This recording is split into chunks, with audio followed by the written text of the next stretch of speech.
lagi bersama kami di Panegara Komputer Club. Pada kesempatan kali ini, saya akan memberikan ke teman-teman tutorial membuat project dan memahami struktur dasar aplikasi dari Flutter. Oke, baik saja. Kita akan masuk ke aplikasinya. Pertama, teman-teman buka Visual Studio Code seperti ini.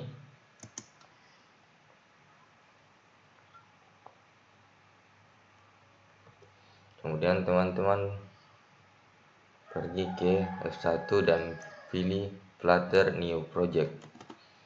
Nah, ini teman-teman tekan di keyboard F1 atau bisa teman-teman tekan Ctrl Shift P seperti ini. Nah, maka akan muncul tampilan seperti ini. Kemudian teman-teman klik Flutter New Project. Nah, kemudian di sini teman-teman pilih application karena teman-teman akan membuat sebuah aplikasi. Teman klik. Nah, di sini kita diarahkan kita mau simpan foldernya di mana. Di sini saya simpan foldernya itu di data programming seperti ini. Nah, ini penyimpanannya di sini partisi maksud saya. Bisa jadi teman-teman masukkan ke folder apakah yang ada dalam partisi ini, tapi saya di sini tampung dalam sebuah partisi. Kemudian klik select iFolder create di project. Nah, di sini teman-teman perlu ketahui bahwa untuk membuat sebuah project di Flutter itu tidak boleh diawali dengan huruf kapital seperti ini. Nah, itu akan error. Nah, untuk mengatasi masalah itu teman-teman awali dengan huruf kecil. Contohnya seperti ini, aplikasi pertama. Nah, seperti ini. Kemudian teman-teman enter. Nah, di sini dia akan membuat struktur projectnya. Oke, seperti ini. Nah, teman-teman perlu ketahui bahwa untuk bisa menginstal aplikasi Flutter itu atau projectnya, teman-teman harus terhubung dengan internet. Kenapa? Karena di situ dia akan mendownload library yang dibutuhkan dari project Flutter tersebut. Oke, kita langsung saja. Nah, pertama itu ini adalah struktur folder dari Flutter. Pertama, di sini ada namanya Dartool. Nah, di Dartool ini dia berisikan apa yang akan dibutuhkan di dalam sebuah tools atau yang dibutuhkan dalam sebuah Flutter. Kemudian idenya, nah ini belum penting, ada namanya Android. Android di sini berisi kode untuk kita bisa merunning ke aplikasi yang berbasis Android. Seperti itu, teman-teman yang sering gunakan di HP. Nah, kemudian ada iOS. iOS seperti dengan Android, cuma yang membedakan adalah sistem operasinya. Nah, ini ketika kita mau running untuk iOS, tapi kalau teman-teman mau running iOS itu biasanya yang kita gunakan itu adalah sesama sistem operasi dari Apple, yaitu MacBook.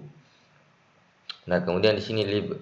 Nah, di lib ini di sini yang akan berisikan tempatnya kita untuk eksekusi kodenya di sini. Nah, kode yang ekstensinya itu yang kita gunakan dar. Kenapa? Karena dar adalah bahasa dasar untuk bisa membuat sebuah aplikasi Flutter. Nah, Flutter itu frameworknya seperti itu. Kemudian bagian Linux. Nah, Linux ini teman-teman pasti tahu lah, ini sistem operasinya dari sebuah Ubuntu. Nah, ini Linux. Tapi dia berbasis desktop sama dengan Windows atau Mac OS. Kemudian Mac OS tadi yang saya katakan. Kemudian ada tes. Nah, tes di sini tempatnya untuk testing aplikasi yang akan kita jalankan. Di sini nanti dia kodenya itu berisi seperti ini. Nah, kemudian selanjutnya ada Windows. Nah, Windows ini yang digunakan untuk running yang secara desktop. Nah, itu nanti akan teman-teman lihat di nanti caranya itu. Kemudian Git ini ketika kita menghubungkan dengan GitHub. Ketika kita punya project kita menghubungkan dengan GitHub. Nah, kemudian metadata ini di sini dia berisikan generate otomatisnya dari sebuah aplikasi ini, projectnya ini boleh. Nah, kemudian ada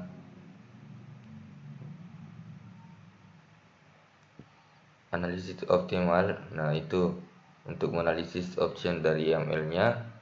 Kemudian yang paling penting dari semua ini adalah pubs page YAML. Nah, di sini tempatnya Miki untuk deklarasikan library yang kita butuhkan di dalam sebuah project Flutter kita. Oke. Nah, untuk memahami struktur dari sebuah Flutter itu, teman-teman harus masuk ke library dan klik main.dart. Nah, di sini pertama itu, nah teman-teman ketahui bahwa di Flutter itu yang pertama strukturnya itu adalah bagian. Nah, ini adalah bagian import, di mana di sini tempatnya kita untuk mendeklarasikan atau mengimpor library yang telah kita install atau deklarasikan di Fastback YAML ini. Nah, kemudian kita masuk ke bagian utama. Nah, di sini kenapa kita sebut bagian utama? Pertama itu void kosong, main itu utama, buka tutup kurung itu fungsi. Jadi di sini dibacakan itu fungsi utama yang bernilai kosong. Kemudian buka kurung kurawal menandakan awal dari sebuah programnya untuk kita eksekusi. Nah, kemudian di sini ada run app. Di sini maksudnya kita akan merun aplikasinya yaitu dengan nama myapp. Kemudian kita turunkan, kita buat kelas baru dengan kelas myapp. Nah, seperti itu. Dan ini semua turun, ini namanya bagian widget. Bagian widget maksudnya bagiannya tempatnya untuk kita eksekusi sebuah program. Nah, jadi sebenarnya program ini itu tidak terlalu panjang bagaimana, hanya membuat panjang itu karena banyak komentar-komentarnya seperti ini. Nah, teman-teman silakan hapus.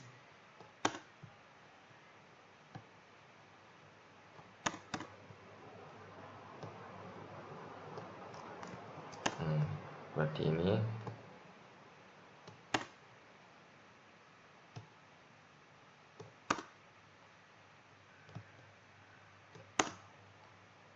Nah, seperti ini.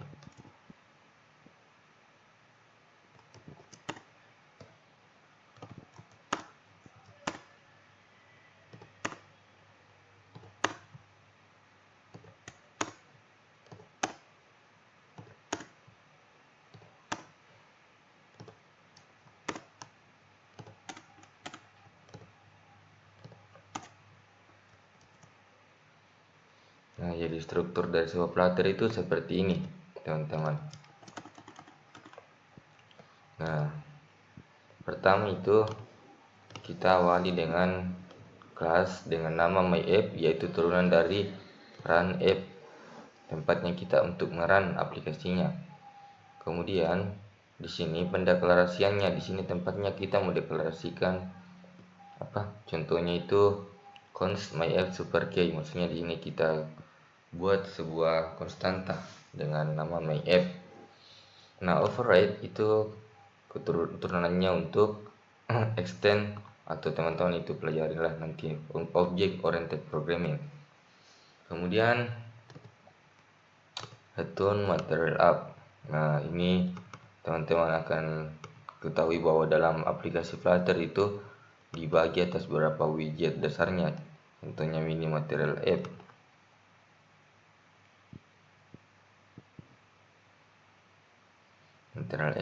Nah, ini detail. Nah, oke, langsung saja kita masuk ke eksekusinya. Jadi di Flutter itu untuk run aplikasinya, teman-teman silakan pilih lagi tekan lagi di keyboard Ctrl P seperti ini. Kemudian teman-teman klik Flutter select device. Nah, kelebihan dari Flutter itu adalah dia platform atau framework yang dimana dia multi platform.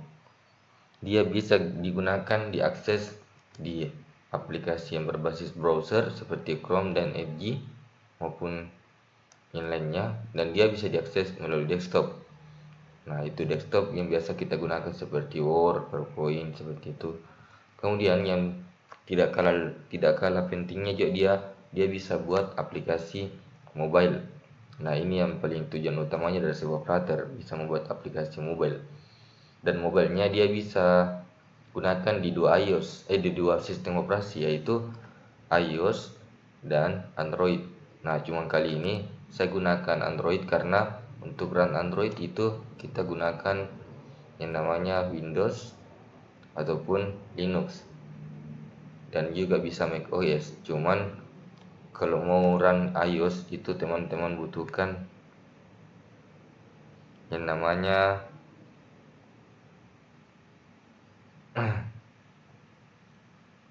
sistem operasi Mac OS seperti itu. Nah, selanjutnya saja di sini saya telah menginstal emulatornya. Teman-teman kalau mau install emulator, teman-teman silakan cari saja di tutorial yang ada. Kemudian teman-teman klik Start Fixture. Nah, ini.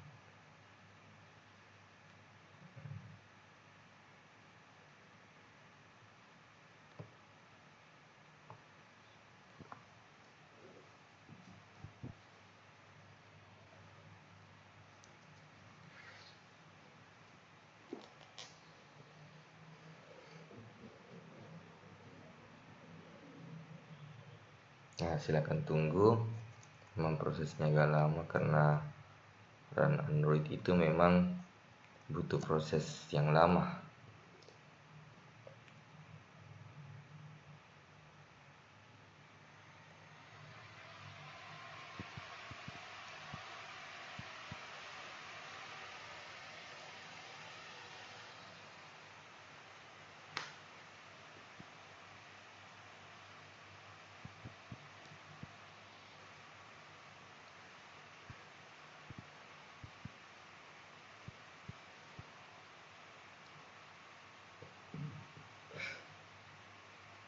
Oke, baik, alhamdulillah karena Android emulatornya kita sudah baik-baik saja. Nah, keunggulannya dari Flutter juga kita bisa running melalui sebuah device handphone. Nah, itu ada memang caranya untuk sendirinya itu, cuman di sini saya gunakan emulator supaya teman-teman bisa lihat juga hasilnya. Oke, pertama teman-teman setelah muncul emulatornya atau device yang akan kita gunakan, teman-teman klik run and debug. Nah, ini untuk merunning atau mendebugging aplikasinya. Nah, tunggu. Nah, launching lib main.dar. Artinya dia deteksi di main.dar. Oke, di port x86, maksudnya ini nama tipe HP-nya x86 di port.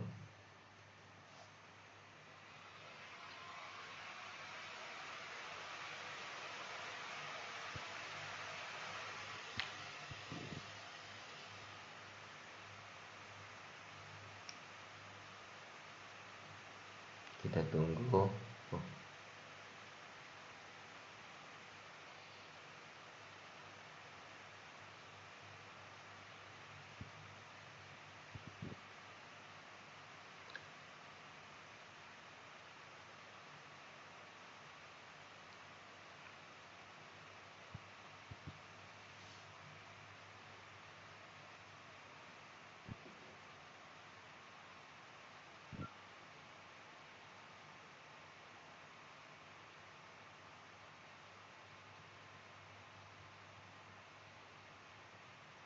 Nah, jadi sembari menunggu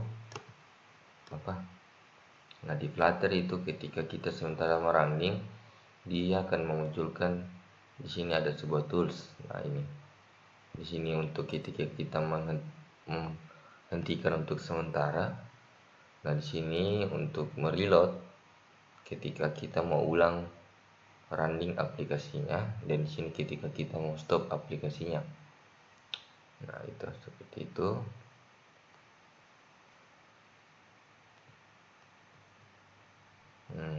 Selanjutnya itu, nah yang akan muncul nanti itu toh, tunggu. Nah, ketika dia sudah siap dan tidak ada error, maka dia munculkan seperti ini. Nah, ini ada pertama splash screen dari Flutter. Nah, kemudian dia langsung membaca connection to Exchange service. Nah, ini adalah aplikasi pertama ketika kita menggunakan sebuah Flutter. Nah, di sini pertama teman-teman lihat ada namanya Return Material App, dan di sini titel Flutter Demo. Nah, teman-teman lihat tuh. Maksudnya di sini ini nama yang akan muncul ketika teman-teman sudah running di Android. Seperti ini, coba lihat. Bisa. Oke, langsung saja kita. Nah, di sini home cons my home page. Nah, di halaman di sini dia gunanya kalau kita ganti tuh,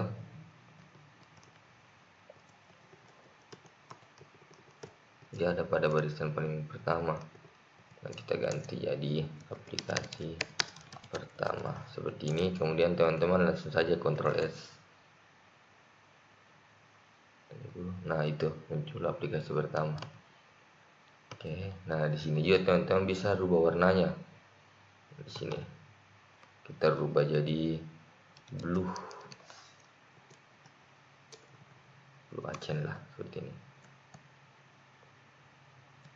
Kita tunggu.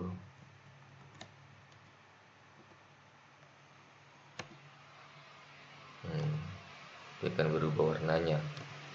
Nah, kemudian di sini home, my home titel aplikasi pertama. Nah, di sini, nah ini home my home page, maksudnya dia akan turunkan sebuah kelas dengan nama my home page. Nah, kemudian di sini kita buat kelas baru dengan nama my home page, stem dan stateful widget. Adapun perbedaan dari stateful dan stateless itu teman-teman nanti akan dapat di tutorial yang akan datang. Oke, di sini pertama saya mendeklarasikan dulu final string title. Nah, di sini maksudnya saya mendeklarasikan sebuah variabel bernama title yang bertipe data string dengan menggunakan parameter final, maksudnya dia untuk akhir. Nah, di sini kita buat state, crash state. Maksudnya crash state itu maksudnya dia akan bersifat statis. Nah, itu artinya state. Kemudian di sini ada void increment counter. Nah, di sini sebelum itu saya sudah deklarasikan dulu bernama counter bertipe data integer dengan nilai itu 0. Nah, kemudian void itu kosong, increment itu nama fungsinya. Nah, di sini set state. Nah, kemudian di sini ada nama variabel counter ya, dengan saya gunakan itu plus plus, maksudnya di sini kita akan melakukan penambahan. Nah, seperti ini penambahannya. Nah, itu 1 2. Nah, jadi dia akan bertambah seperti itu. Kemudian kita return widgetnya dengan nama scaffold. Nah, bar ini yang di atas sini kita gunakan background colornya dengan title widget. Maksudnya titel di sini yang telah kita buat tadi ini. Oke, kemudian body center, maksudnya dia berada pada posisi di tengah-tengah. Kemudian kita buat turunannya, childnya itu kolom, main access alignment itu center, childrennya widget, teksnya itu ya ini you have pushed the button this many time. Nah, di sini kita rubah, contohnya tambahkan angka seperti ini. Nah, dia akan berubah. Kemudian kita buat lagi teks counter, maksudnya di sini ya ini yang akan bertambah. Nah, ini counter ini dari mana? Counter ini dari sini, dari variabel counter. Nah, style of contest, maksudnya dia akan mengambil itu dari variabel counter. Nah, kemudian ini float action button, maksudnya dia buat sebuah button ini. Nah, kemudian dia on press increment counter, itu dari fungsi ini increment counter. Nah, kemudian to delete increment dan cause iconnya to add, maksudnya dia buat icon itu nih tanda tambah. Nah, jadi mungkin cukup sekian dari saya teman-teman. Jika ada salah mohon dimaafkan. Sampai jumpa di tutorial selanjutnya.